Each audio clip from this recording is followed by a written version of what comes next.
31। मैंने oxygen tension देखो बेटा, जब एयर के अंदर ना, एयर के अंदर ऑक्सीजन टेंशन या सिंपल ऑक्सीजन कंसंट्रेशन वो कम होगी ना, वो कम होगी, तो ऑक्सीजन की जो बाइंडिंग साइट है विद हेमोग्लोबिन वो भी कम हो जाएगी। मैक्सिमम ये होती है 120 millimetre of mercury according to the bio. अगर ये कम करके 115 कर रहे हैं तो हेमोग्लोबिन की बाइंडिंग कैपेसिटी जो कि मैक्सिमम होती है इस केस में 20 ml पर 100 ml, वो भी कम हो जाएगी, वो चले जाएगी 19.6 ml पर, और ये तकरीबन 98% इसको आप सैचुरेशन बोलोगे। हमारा आंसर बन जाएगा इसमें beta. Myoglobin is haemoglobin like, जो है बेटा ये ऑक्सीजन जो है बेटा वो अटैच करते हैं, लेकिन ये मसल्स के अंदर पाई जाती है और ये स्टोरेज करती है। हेमोग्लोबिन की तरह ये भी एक आयरन कंटेनिंग प्रोटीन है, इसके सेंटर में भी आयरन ही पाया जाता है। ड्यूरिंग इंस्पायरेशन द डायाफॉर्म, देखो बेटा ड्यूरिंग द इंस्पायरेशन जो डायाफॉर्म होती है वो कॉन्ट्रैक्ट करती है। इन ह्यूमन, देखें ह्यूमन के अंदर जो राइट लंग होता है उसके अंदर 3 लोब्स होती हैं, 3 लोब्स पाई जाती हैं, और जो लेफ्ट लंग्स होते हैं उसके अंदर जो है बेटा वो 2 लोब्स पाई जाती हैं उसके अंदर। मीडियन लोब जो होते हैं ना, इसमें मीडियन लोब वो एब्सेंट होती है। मीडियन लोब सिर्फ और सिर्फ जो है बेटा वो राइट लंग्स के अंदर जो है वो पाई जाती है। At sea level 1000 ml of the blood have how much oxygen, देखें बेटा आपने पढ़ा कि 20 ml पर 100 ml होता है। अगर मैं इसको 1000 कर दूं तो बेटा मुझे इसको भी फिर 200 कर देना चाहिए, क्योंकि अगर एक सिफर मैं नीचे बढ़ाता हूं तो एक सिफर मुझे ऊपर भी बढ़ा लेना चाहिए। तो हमारा आंसर जो है बड़ा इजी है, हमारा आंसर बन जाएगा alpha. Floor of the chest cavity is lined by, देखो बेटा जो फ्लोर ऑफ चेस्ट कैविटी होती है वो बिल्कुल उसके नीचे जो है वो डायाफ्राम जो है वो पाई जाती है। In the direction what is the A represent, देखो बेटा यहां कार्बन डाइऑक्साइड, ये कार्बोनिक एसिड, बाइक, ये जो है ना ये डेफिनेटली फिर बाइकार्बोनेट आयन है, क्योंकि ये डिसोसिएट हो गया। यहां पर एंजाइम था कार्बोनिक एनहाइड्रेस, वो एंजाइम ये रिएक्शन को कैटालाइज करता है, जो कि कार्बोनिक एसिड को बनाता भी है और कार्बोनिक एसिड को ब्रेक करने का सबब भी है। उससे प्रोटॉन और दूसरा जो है वो बाइकार्बोनेट आयन जो है वो डेवलप होता है। When the oxygen diffuse from alveolus into the plasma, how many cell layer does it cross? देखें कितनी सेल लेयर वो क्रॉस करेगा, इसका भी जवाब देता हूं मैं। देखें यहां पे पूछा व्हेन ऑक्सीजन डिफ्यूज फ्रॉम, हम एक एल्वियोलस बना लेते हैं, ये एल्वियोलस बन गया, ठीक है ना, ये ले जी हम ये सेल ही बना देते हैं, इसकी लेयर्स जो इसने क्रॉस करनी है, ठीक हो गया। How many cell layer does it cross, देखें दूसरा जो है इसने जाना है प्लाज्मा के अंदर, ऐसे ही है ना, प्लाज्मा के अंदर जाना, प्लाज्मा के अंदर जाने के लिए इसको खून की नाली में से गुजरना पड़ेगा, यानी ब्लड कैपिलरी के अंदर आना पड़ेगा। ये blood capillary, just for example ये दूसरी हम बना देते हैं, this is a blood capillary alveolus. अब ये ऑक्सीजन है, अब आप खुद ही फैसला कर लें कि ये ऑक्सीजन इस प्लाज्मा में आ गई। अब इसने एक और ये दो सेल की जो लेयर है, 4 सेल मेम्ब्रेन और 2 सेल्स को इसने क्रॉस किया, तो हमारा आंसर बिल्कुल ठीक लगा हुआ है, इसका आंसर बीटा ही बनेगा। चल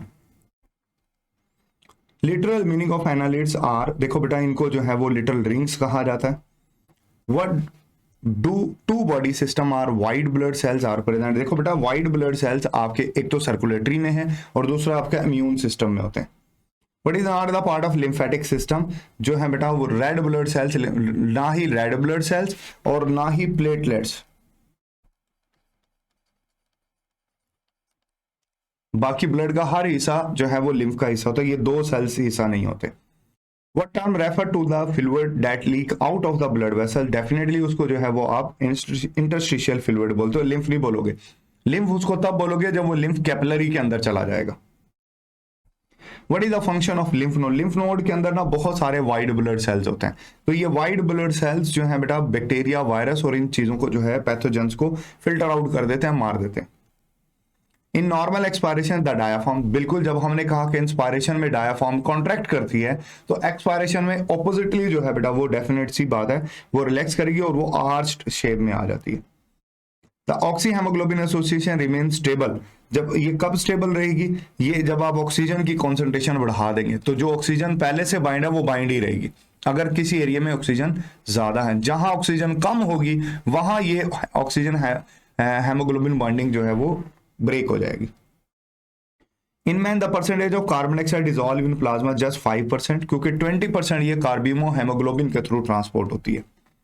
उसके बाद है when the blood become acidic. देखो बेटा ब्लड कब एसिडिक बनेगा? ब्लड जो है वो एसिडिक बनता है कब बनेगा? जब binding of haemoglobin oxygen decrease. अब वो कैसे, देखो मैं बताता हूं ऐसा कब होगा। ये बात नोट करनी है आपने कि जब कार्बन डाइऑक्साइड की मिकदार बढ़ती है ना तो कार्बन डाइऑक्साइड अटैच हो जाता है वाटर के साथ और बन जाता है कार्बोनिक एसिड। अब ये हेमोग्लोबिन ऑक्सीजन के साथ अटैच है, देखो तो क्या होगा बेटा, इसने बनाना है प्रोटॉन प्लस बाइकार्बन, इस प्रोटॉन ने इसके साथ अटैच हो जाना और अटैच होने के बाद इसने क्या करना है, इसने बना देना है रिड्यूस हेमोग्लोबिन प्लस ऑक्सीजन। देखो ना हेमोग्लोबिन की बाइंडिंग डिक्रीज होगी ना क्योंकि ये रिड्यूस हेमोग्लोबिन बन गया और इस वक्त ब्लड भी एसिडिक बनने जा रहा है। क्यों? क्योंकि इस प्रोटॉन की मुसलसल प्रोडक्शन हो रही है कार्बन डाइऑक्साइड के लेवल के बढ़ने की वजह से। तो डेट्स व्हाई बेटा हमारा आंसर बनना चाहिए alpha.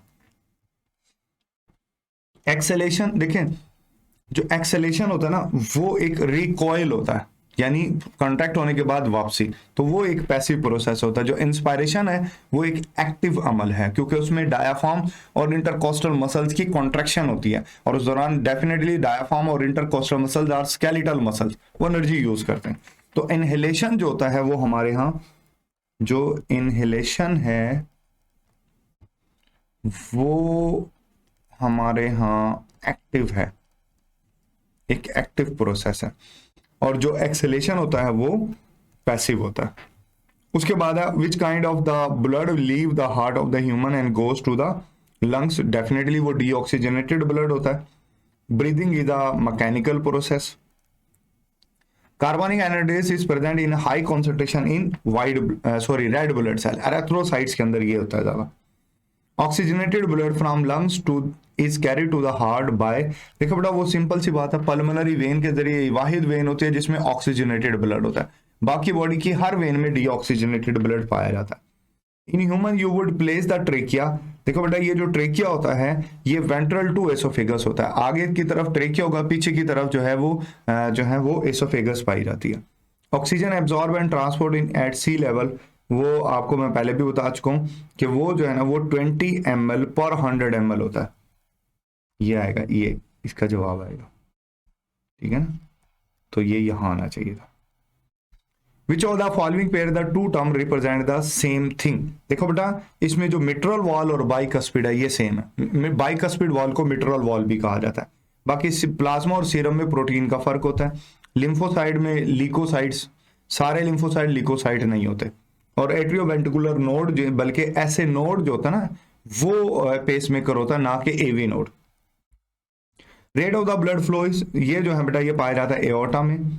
The tricuspid and bicuspid वाल क्लोज, और साउंड जो होगा बेटा वो होगा लब, डब होता है सेमीलूनर से। विच इज ट्रू, इसमें आएगा बेटा all arteries except one carry oxygenated blood, yes. The artery can be distinguished from the when in having, artery की जो वॉल होती है वो थिक होती है। From which part of the heart does the largest artery arise? देखो बेटा largest artery आप जानते हो वो है एओर्टा, एओर्टा, और इसमें ऑक्सीजनेटेड ब्लड होता है, ऑक्सीजनेटेड ब्लड होता है। डेफिनेटली ये लेफ्ट वेंट्रिकल से निकलती है क्योंकि लेफ्ट हिस्से में ही आपके ऑक्सीजनेटेड ब्लड होगा। यहां पर हमारे क्रैश 4 की डिस्कशन मुकम्मल हुई। आपके जहन में कोई भी सवाल हो बेटा, अपना क्वेश्चन पूछेगा। अपना ख्याल रखिएगा। थैंक यू, अल्लाह हाफिज़।